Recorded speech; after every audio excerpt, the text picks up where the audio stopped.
UPSC IDL से मैं आदर्श विश्वकर्मा आपका हार्दिक स्वागत करता हूं। आज हम पढ़ने वाले हैं संविधान की विशेषताएं। संविधान की विशेषताओं में ये यूपीएससी का क्वेश्चन उसमें सिलेबस में लिखा हुआ है कि भारतीय संविधान की विशेषताएं, लेकिन आज तक कभी भी ऐसा एग्जैक्टली क्वेश्चन कभी नहीं आया है कि भारतीय संविधान की विशेषताएं बताइए, या फिर और कुछ इसमें प्रीलिम्स में भी क्वेश्चन विशेषताओं पे से नहीं आया है अभी तक। लेकिन इनडायरेक्टली तो क्वेश्चन बन जाते हैं कभी कभी, और मुझे लगता है कि ये संविधान की जो विशेषताएं हैं उसको आप इतना ज़्यादा वर्कलोड ना लें, क्योंकि अदर चैप्टर बहुत ही ज़्यादा हैवी हैं, उनको हम कवर करेंगे। इसको थोड़ा जल्दी जल्दी कवर कर लेते हैं, क्योंकि क्वेश्चन इसमें से नहीं आते, ना ही आने वाले हैं। और विशेषताएं वो होती हैं जैसे किसी वस्तु की हम जैसे विशेषता बता रहे हैं तो उसकी कुछ क्वालिटी बताएंगे, अच्छाइयाँ बताएंगे, तो वही विशेषता है संविधान की जो हम आगे चैप्टर में पढ़ने वाले हैं। एक एक कर जैसे एक एक विशेषता दी हुई है वो हम एक एक करके डिटेल में अगले चैप्टर में आगे जो आने वाले हैं उनको हम वहीं पर कवर कर लेते हैं। तो इसलिए इनको डिटेल में ज़्यादा लिखने की या फिर नोट्स बनाने की इतनी ज़रूरत नहीं है, क्योंकि आने ही वाले नहीं है। और आप इतना सोच रहे हैं कि सिलेबस में दिया हुआ है इसलिए कवर करवा रहे हैं, नहीं तो इसका कुछ है नहीं वैसे वेटेज। तो हम पढ़ने वाले हैं संविधान की विशेषताएं।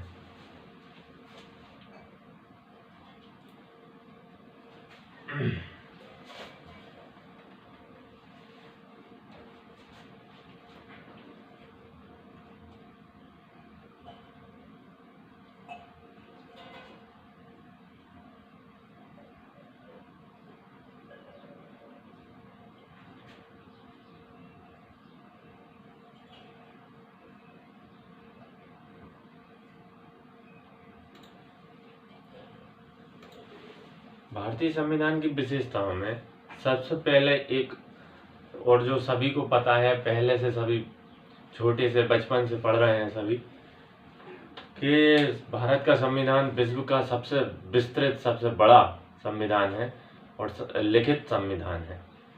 तो ये तो लिख लेते हैं। पहला पॉइंट क्या है? विस्तृत, बहुत ही बड़ा और लिखित संविधान है। ये आपकी मेन पॉइंट विशेषता है, क्योंकि विश्व में भारत से बड़ा न संविधान है और भारत से बड़ा लिखित संविधान है ही नहीं अभी तक। और इसमें एक एक पॉइंट की चर्चा ऐसे की गई है जैसे बिल्कुल बारीकी तरीके से।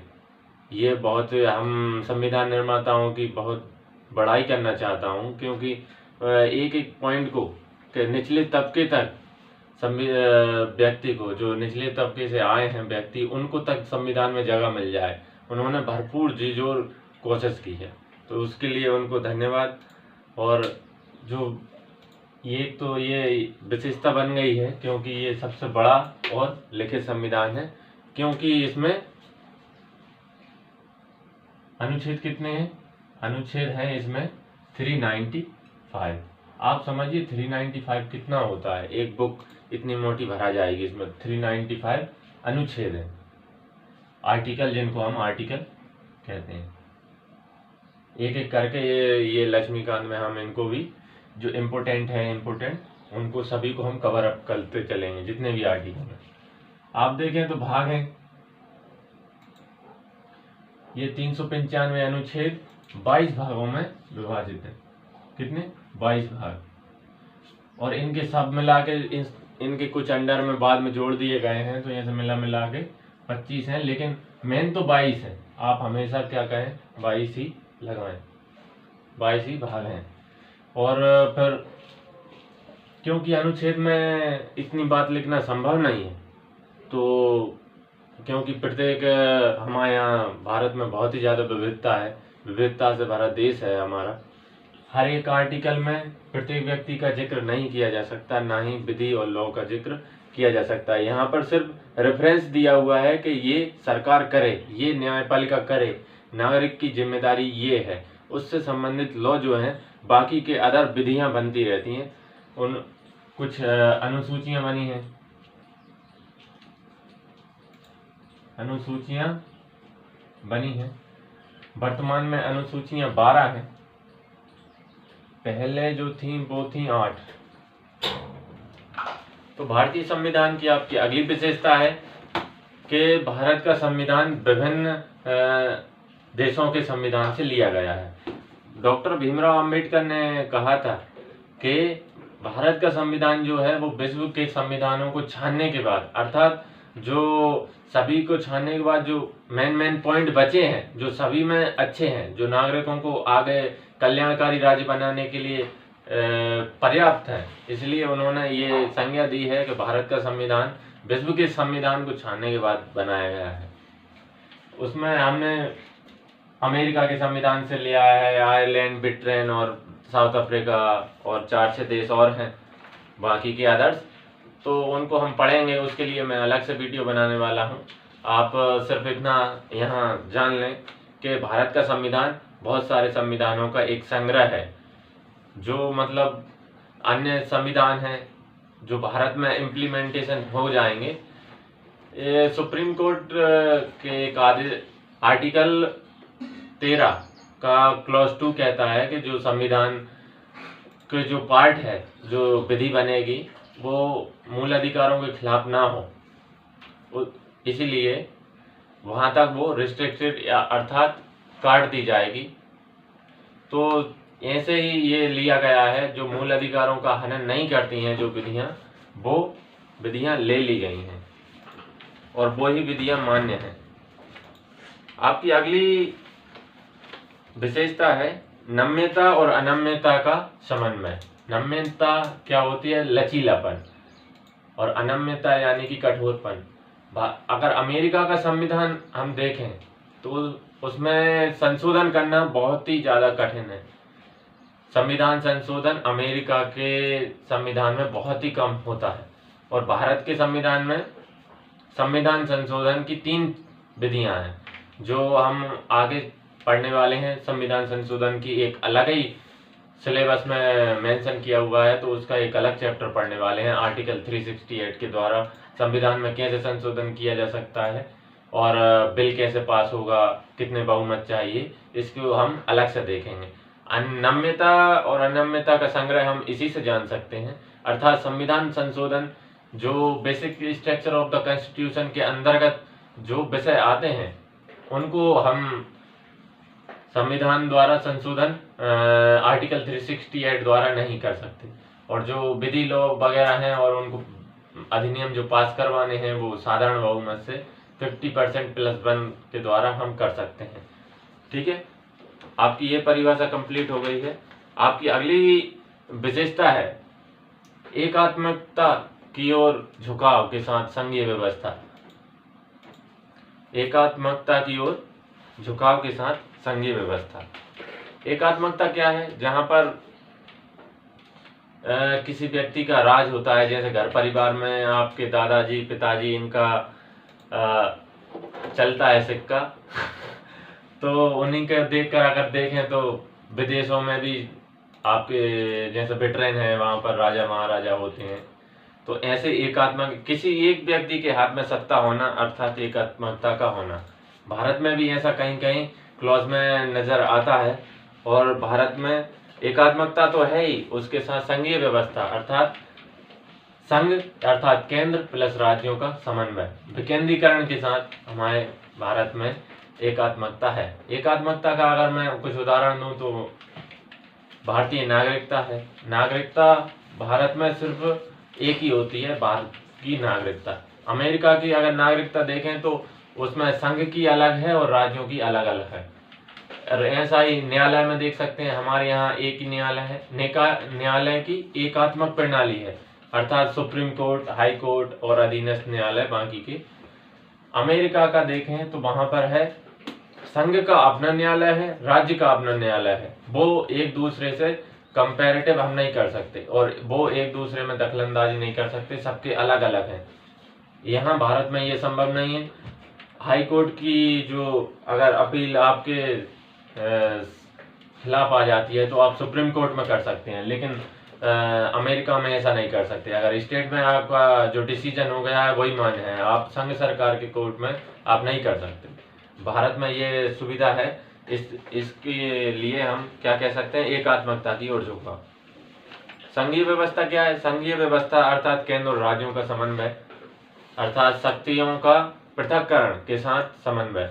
जैसे कि संघ जो लॉ बनाता है उसी को कहीं ना कहीं किसी न किसी राज्य में तो इम्प्लीमेंटेशन होगा ही, तो राज्यों के साथ वो समन्वय करने के बाद ही हम क्या कर सकते हैं, किसी योजना को जमीनी स्तर तक लागू कर सकते हैं। आपका अगली विशेषता है सरकार का संसदीय स्वरूप।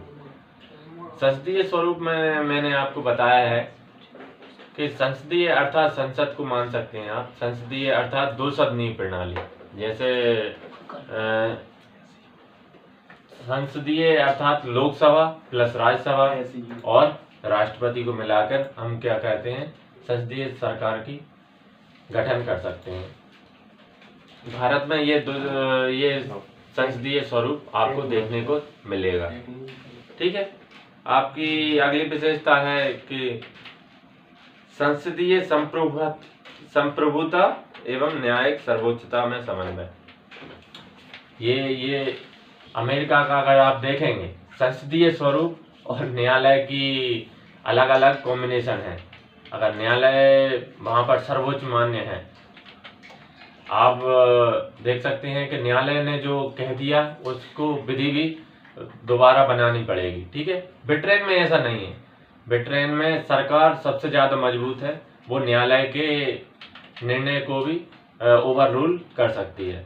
लेकिन भारत में दोनों का कॉम्बिनेशन बिठा के बनाया है कि आखिर न्यायालय अपना काम करता रहे और सरकार अपना काम करती रहे। इसलिए जैसे आप देख सकते हैं कि न्यायालय द्वारा जो दिए गए निर्णय हैं वो सरकार लागू कर सकती है और करती है, नहीं तो ये एक दूसरे के क्षेत्र में हस्तक्षेप करने लगेंगे, दोनों एक दूसरे से लड़ते रहेंगे और कुछ जनता की भलाई नहीं होने वाली। इसलिए दोनों क्या करते हैं, एक दूसरे का समन्वय बनाकर चलते हैं। विधि बन गई है तो सरकार क्या करती है, उसको कार्यपालिका लागू करवा देती है। अगर उसमें कुछ गड़बड़ है तो वो न्यायपालिका हमारे यहाँ है, उसको आप सुधार सकते हैं न्यायपालिका द्वारा। अगली विशेषता है कि एकीकृत एवं स्वतंत्र न्यायपालिका। अब ये स्वतंत्र और एकीकृत है अर्थात इसका मैंने आपको बता ही दिया है अभी कि अमेरिका में अलग अलग न्यायपालिका है, अलग अलग कोर्ट है, एक दूसरे का कुछ कॉम्बिनेशन नहीं बैठता है। तो भारत में ऐसा सिस्टम नहीं है, वो एकीकृत है केंद्र द्वारा, अर्थात मेन पॉइंट से सेंट्रलाइज है, विकेंद्रीकृत नहीं है। न्यायालय हमारे यहाँ एक ही है। आप अधीनस्थ न्यायालय, आप डिस्ट्रिक्ट कोर्ट में आपको न्याय नहीं मिलता है तो आप हाई कोर्ट में या फिर हाई कोर्ट के बाद सुप्रीम कोर्ट में आप अपील कर सकते हैं। ठीक है। आपका अगला है मौलिक अधिकार। मौलिक अधिकार भी एक विशेषता है। विशेषता का अर्थ ये है कि हम किसी भी वस्तु की हम विशेषता बताते हैं तो उसके मेन इम्पोर्टेंट पार्ट पर हम चर्चा करते रहते हैं। आप देख सकते हैं कि मौलिक अधिकार भारतीय संविधान का एक बेसिक स्ट्रक्चर में आता है और आप उसमें देख सकते हैं। तो आपकी अगली विशेषता है मूल अधिकार। मूल अधिकार में हम जानेंगे, वैसे तो ये हम अगली बार पढ़ने वाले हैं अगले चैप्टर में। तो आपका ये संविधान लक्ष्मीकांत में जो चैप्टर दिया हुआ है, चैप्टर नंबर 3, तो चैप्टर नंबर 3 इसी के साथ कंप्लीट होने वाला है, जो विशेषताओं का अलग से ही दिया हुआ है। तो मैंने सोचा ये कंप्लीट हो जाएगा, बढ़िया है, आपका एक चैप्टर ख़त्म। और वैसे भी ये ना यूपीएससी में प्री में आने वाला है ना ही मेंस में। बाकी के जो अदर पीएससी एसएससी वगैरह जो एग्ज़ाम हैं उनमें ये पूछ लेते हैं कभी कभी, और ऐसा ही बात नहीं, यूपीएससी में इंटरव्यू में काम आने वाला है सभी के लिए। तो इसलिए मैंने ये सोचा चैप्टर ये कंप्लीट करवा दूं। इसलिए आपकी अगली विशेषता है मौलिक अधिकार। मूल अधिकार, फंडामेंटल राइट। फंडामेंटल राइट आपको पता है आर्टिकल 12 से 35 में दिए हुए हैं और इनका संरक्षण भारत की सर्वोच्च न्यायपालिका करती है, ठीक है। और इनके खिलाफ डायरेक्ट आप पहले जैसे नियम बना हुआ है कि आप सुप्रीम कोर्ट में डायरेक्ट अपील नहीं कर सकते। तो फंडामेंटल एक ऐसी न्याय है, आप बिना अधीनस्थ न्यायालय में अपील किए हुए आप डायरेक्ट सुप्रीम कोर्ट की शरण ले सकते हैं, ठीक है। आप ये बहुत ही महत्वपूर्ण विशेषता बन जाती है, ठीक है। आपकी अगली विशेषता है डीपीएसपी अर्थात राज्य के नीति निर्देशक तंत्र। नवी विशेषता डीपीएसपी अर्थात राज्य द्वारा किए जाने वाले कार्य, जैसे कि भूमि सुधार है, कानून वगैरह लाए हैं, बाकी के जो कल्याणकारी राज्य की संज्ञा दी गई है उसमें सभी डीपीएसपी में ये वर्णन है कि अगर एक अच्छे स्टेट को क्या क्या करना चाहिए। तो आप जैसे कभी क्वेश्चन आ जाता है कि अगर आप सरकार में कुछ कमियां देखते हैं तो आप अगर आप होते तो क्या करते, तो आप एक कल्याणकारी राज्य की स्थापना जरूर करते, क्योंकि आप डीपीएसपी में देख के आप उसको जरूर हम ये डीपीएसपी वाला एक अलग से चैप्टर पढ़ने वाले हैं जो कॉन्स्टिट्यूशन के बाद आएगा, ठीक है। ये उसकी एक खास विशेषता बन जाती है। तो मुझे लगता है आप विशेषताओं में भी, वो तो विशेषता है तो पूरा संविधान विशेषता है एक, तो मुझे लगता है आप कुछ ऐसी विशेषताएं याद करें जो इंटरव्यूअर के लिए आप जो इंटरव्यू ले रहा है उसके लिए जगह बना लें, ठीक है। कम से कम 5-6 विशेषताएं तो ऐसी तीक्ष्ण कर लें, आप याद कर लें जो, और एक्सप्लेनेशन बना लें उसका बहुत ही अच्छे तरीके से, उसको बन जाए आपके लिए, आप कहीं भी उस पर 4-5 विशेषताओं पर बोल पाए, क्योंकि ये यूपीएससी एक बहुत बड़ी परीक्षा है आपके लिए। इसमें ये कभी नहीं आने वाला है कि आप भारतीय संविधान की ये विशेषता बताइए लिखिए, आपको सिर्फ, और आप ऐसी छोटी मोटी विशेषताएं तो 9th-10th की हैं कि लिखित संविधान है, विस्तृत है, ये है वो है, तो आप कम से कम ऐसा करें, लचीला मचीला ना करें, ये तो बेसिक है। आप कुछ ऐसी विशेषताएं याद करें बहुत ही अच्छी जो, और शार्प तरीके से, जो किसी ने आपके लिए जो सूट करें अच्छी से अच्छी, ठीक है। तो मैं तो वो उसको कुछ जो 15-18 जितनी भी लाया हूँ, हो सके वो इस वीडियो में कवर हो जाए, विशेषताएं निकाल लें आप अपने मन से जितनी भी हैं, ठीक है। डीपीएसपी के बाद आपकी है मूल कर्तव्य भी हैं आपके, आपका फंडामेंटल ड्यूटीज भी बनती हैं कुछ, ठीक है। जो कुछ 11 पॉइंट दिए हुए हैं जो आखिर जनता को क्या करना चाहिए, राज्य के प्रति निष्ठा, राष्ट्रीय एकता, अखंडता, पर्यावरण की रक्षा आदि, बाकी के ऐसे पॉइंट दिए हुए हैं 11 पॉइंट। तो फंडामेंटल आपकी ड्यूटी बनती है आखिर सरकार कहाँ तक करे, कुछ जनता के भी कार्य हैं, आखिर समाज संपत्ति वगैरह सभी में समन्वय बना के रखे, घर परिवार को बचा के रखे, ठीक है। आपकी अगली विशेषता है धर्मनिरपेक्षता। भारत एक धर्मनिरपेक्ष राज्य है,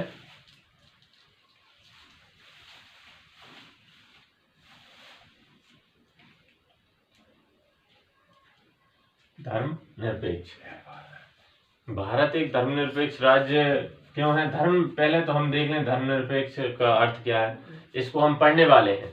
आर्टिकल 25-28 तक हम ये पढ़ने वाले हैं। धर्मनिरपेक्षता बहुत ही विस्तृत तरीके से उसमें हम देखेंगे कि आखिर प्रीलिम्स में कौन से क्वेश्चन आए हैं, मेंस में इससे संबंधित कौन से क्वेश्चन आए हैं, और सॉल्व भी वहां पर करेंगे।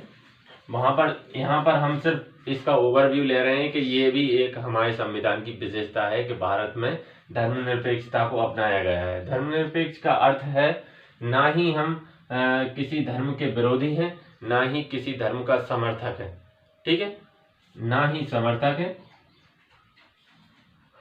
ना ही हम किसी धर्म के विरोधी हैं, ठीक है, ये दोनों ही नहीं है।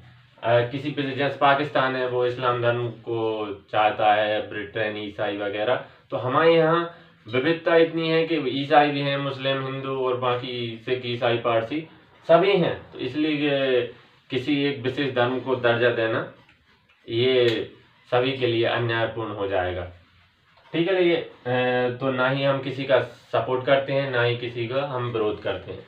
तो ये हमारे धर्मनिरपेक्ष की तटस्थ एक शब्द आता है जो न्यूट्रलिटी बताएं। तो धर्म में हम न्यूट्रल बने हुए हैं, ना ही इधर ना ही उधर। ठीक है। आपकी अगली विशेषता है नागरिकता है एकल। ये एक आपका क्या है, गैर परिसंघीय व्यवस्था है। एकल नागरिकता मैंने जैसे बताया, एकल अर्थात जहां पर भी आपका एक आ जाए वहां पर जा समझिए कि कोई व्यक्ति एक ही है जो राज शासन चलाने वाला है। अर्थात एकल नागरिकता यानी कि आपकी भी एक ही नागरिकता है, यूपी में रहने वाले व्यक्ति की भी और एमपी में रहने वाले व्यक्ति की भी एक ही है। लेकिन अमेरिका में जैसा मैंने पहले बताया, अमेरिका में ऐसा नहीं है। संघ की अलग से आपको नागरिकता लेनी पड़ेगी, स्टेट की अलग से। ठीक है। तो ऐसे एकल नागरिकता एक संघीय ढांचे को के खिलाफ है, गैर संघीय व्यवस्था हम इसको कह सकते हैं। ठीक है। एकल नागरिकता, आप ये भी पॉइंट लिख लें, एकल नागरिकता।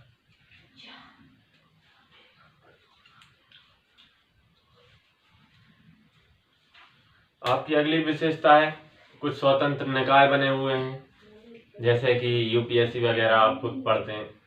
यूपीएससी है, चुनाव आयोग है, बाकी सब ऐसे कुछ हैं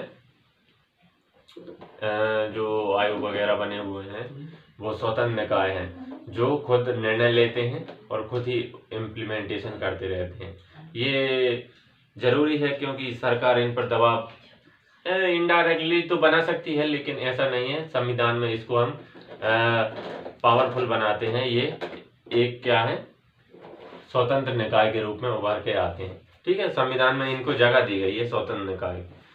आगे है सार्वभौम वयस्क मताधिकार। सार्वभौम का अर्थ है चाहे व्यक्ति कोई सा भी हो, किसी रंग का हो, किसी धर्म से संबंधित रखता हो, कोई जंगली एरिया से आया हो चाहे शहर से हो, कोई भी व्यक्ति हो जो 18 वर्ष से ऊपर है और मतदान करने का वो अधिकारी है। ठीक है। उसका सिर्फ वोटर लिस्ट में नाम होना चाहिए, बाकी का वो 18 वर्ष पूर्ण कर लेता है तो उसको चुनाव में मताधिकार का अधिकार मिल जाता है। तो ये आपकी एक विशेषता बता देता हूँ, ये सार्वभौम वयस्क मताधिकार। सार्वभौम का अर्थ है हमेशा, सार्वभौम यानी कि अभी भी बना रहेगा और आगे भी बना रहेगा हमेशा, सार्वभौम। वयस्क अर्थात 18 साल से जो व्यक्ति बच्चे ऊपर हो गए हैं, उनकी एज बढ़ गई है, या फिर 18 जिन्होंने पूर्ण कर ली है वो वयस्क कहलाते हैं, वयस्क मताधिकार। ठीक है। ये भी आपकी एक विशेषता है। नहीं तो किसी देशों में हमारी आज़ादी के पहले किसी विशेष धर्म को और कुछ व्यक्ति को ही मत का अधिकार हुआ करता था, महिलाओं को कम हुआ करता था। अमेरिका में भी, चाइना में भी महिलाओं को बाद में मिला, भारत में भी था, लेकिन अभी बदल गया है। राजीव गांधी जी ने, एक यंग पीएम थे, उन्होंने 21 वर्ष से घटाकर 18 वर्ष कर दी है। जब से ही हम 18 वर्ष वाले व्यक्ति वोट डालने के अधिकार बन गए हैं। ठीक है। आपकी अगली है आपातकालीन प्रावधान। आपातकालीन प्रावधान में हम देखें इमरजेंसी प्रोविजंस, जैसे आपने तो बहुत ही फेमस है इंदिरा गांधी जी, उन्होंने लगाया था। अगर पीएम मोदी की बात करें तो पीएम मोदी इतने फेमस नहीं है अभी जितनी इंदिरा गांधी हुआ करती थी, क्योंकि उनका जो दबदबा था और पीएम मोदी का आप इक्वल कर सकते हैं, आप मान सकते हैं। इस समय प्रधानमंत्री श्री नरेंद्र दामोदर दास मोदी इतने चर्चित व्यक्ति हैं, इतने फेमस हैं, वो उसी समय इंदिरा गांधी जी भी थी। उनकी जीवन में सिर्फ एक ही गलती अगर वो किसी को भी पता है, वो इमरजेंसी है, वो भी उनके पुत्र के कारण।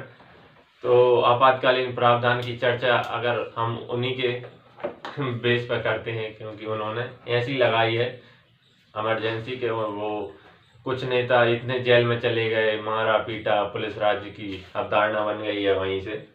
ठीक है। तो आपातकाल की हम चर्चा वहीं से सीख जाते हैं। ठीक है। आपकी ये भी विशेषता है आपातकाल।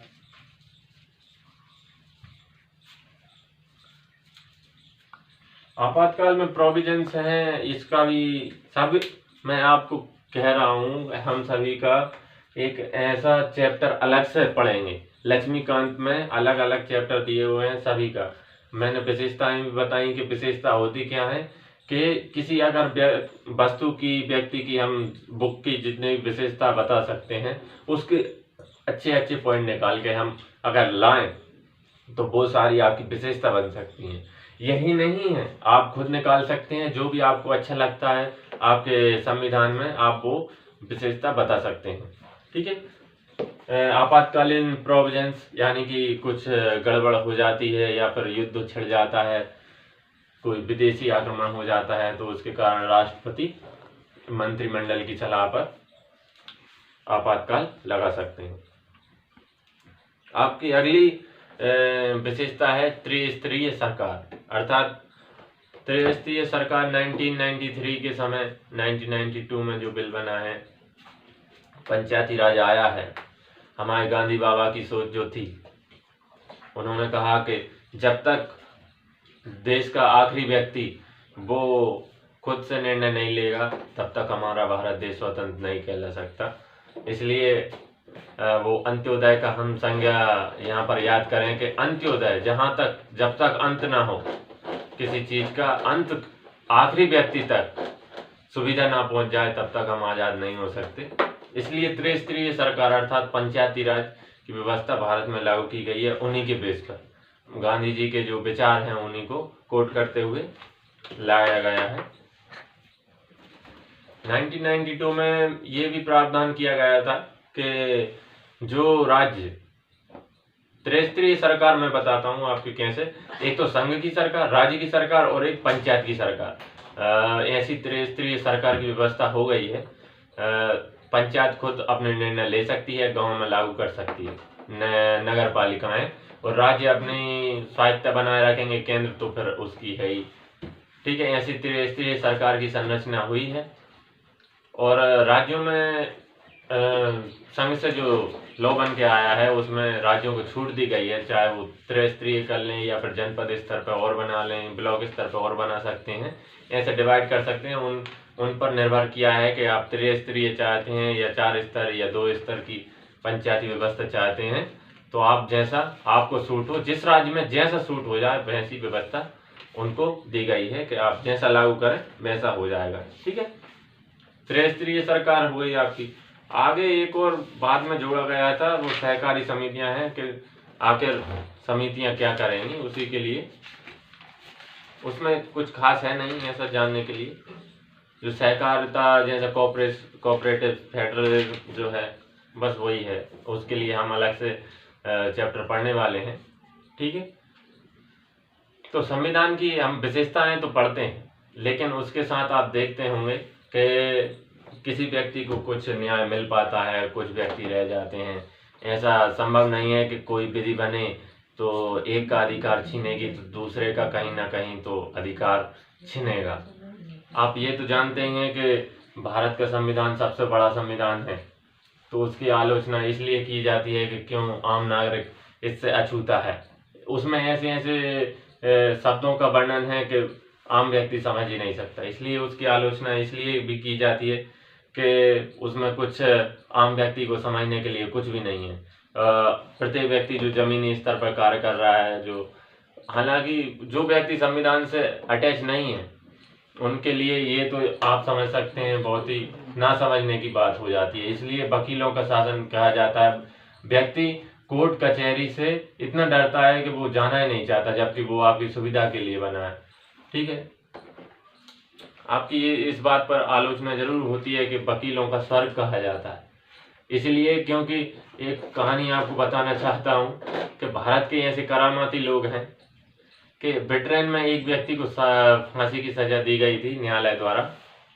तो नेहरू जी वहीं पर पढ़ते थे, तो उन्होंने कहा, कोर्ट ने आदेश दिया है कि इस व्यक्ति को फांसी की सजा दी जाए। तो नेहरू जी उस व्यक्ति से मिलने गए थे जब वो वहीं पर पढ़ते थे, तो उन्होंने आदेश देखा और वो फांसी की सजा वाला, तो उन्होंने कहा ठीक है, हो जाएगी फांसी पे, आपको लटका दिया जाएगा, लेकिन आप बच जाएंगे।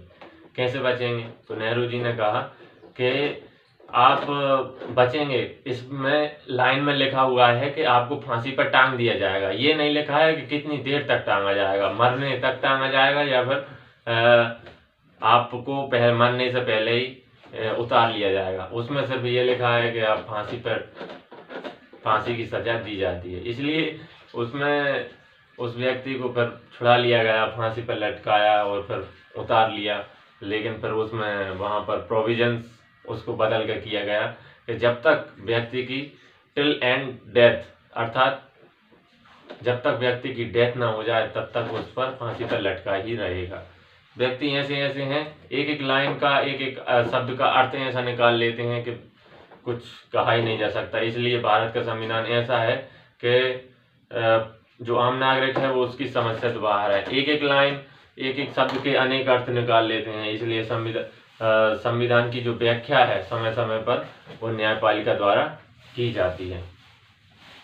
आपकी ये भी आलोचना है कि वो वकीलों का स्वर्ग,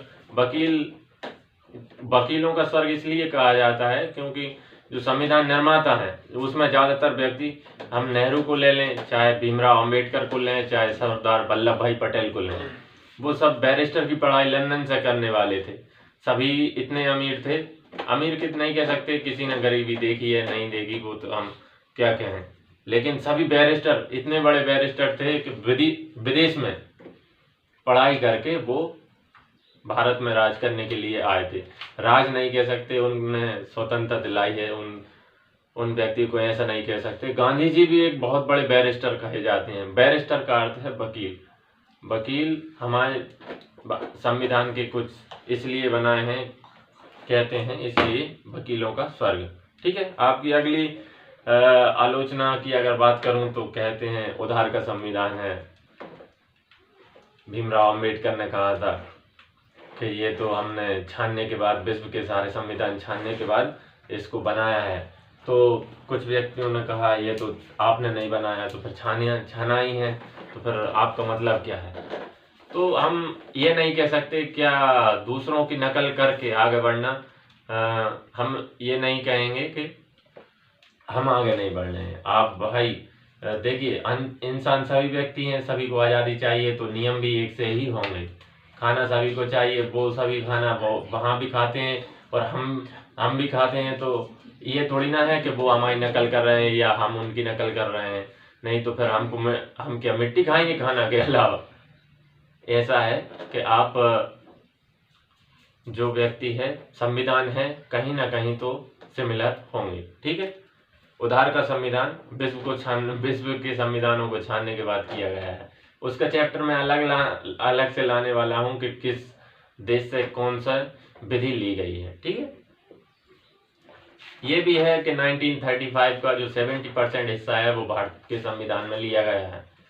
इसलिए कहा है कि 1935 के अधिनियम की कार्बन कॉपी कहते हैं इसे, क्योंकि जो प्रोविजंस थे 1935 के एक्ट में वो सभी के सभी नहीं, वो जहां तक ठीक थे 70%, 50%, 70% उनका हिस्सा जो है वो भारत के संविधान में लिया गया है। क्योंकि जो पहले से शासन चलता था, 200 सालों का शासन हुआ, कुछ आदत पड़ गई, अगर उसको बदलते तो भी गलत होता, नए प्रोविजंस लाते तो उनको समझने में जनता को दिक्कत होती। इसलिए जो चल रहे हैं उनमें अच्छा करके और वही इम्प्लीमेंटेशन कर दिया जाए तो आसान रहता है। ठीक है। इसलिए कह सकते हैं।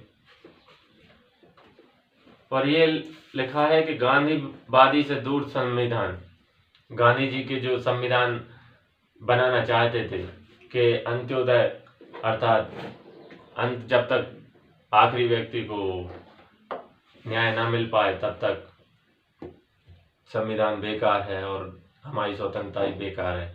इसलिए संविधान जो है इसमें कठिन शब्दावलियां हैं और गरीब व्यक्ति को वो नहीं मिल पाता है न्याय, और अमीर व्यक्ति तुरंत चला जाता है न्यायालय और 10 दिन में सुनवाई हो जाती है, और गरीब व्यक्तियों का 20-20 साल 25 साल सभी का केस चलता रहता है। तो ये गांधीवादी विरोधी ही कहा जाए।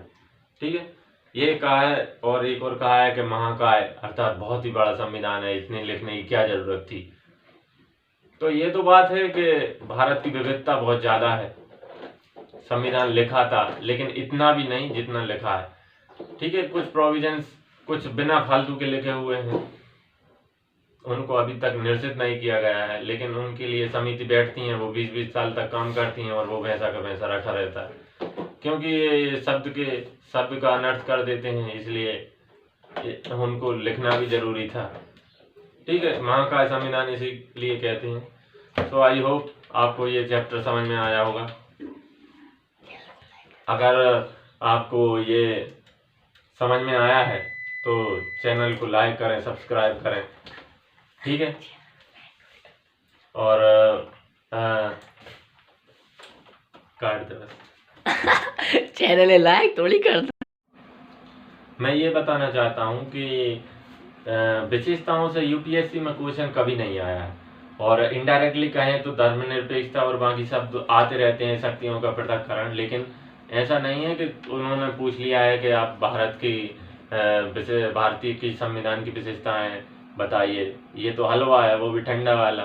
इसलिए हमेशा यूपीएससी क्या करती है, वो तो गरम गरम आपका जब तक मुंह ना जल जाए तब तक पूछती है। इसलिए संविधान की विशेषताओं से क्वेश्चन कभी नहीं आया, लेकिन इनडायरेक्टली हम उनको पढ़ेंगे, एक एक शब्द का अर्थ निकालेंगे और उनको अलग अलग चैप्टरों में अलग अलग कवर करेंगे जरूर, ठीक है।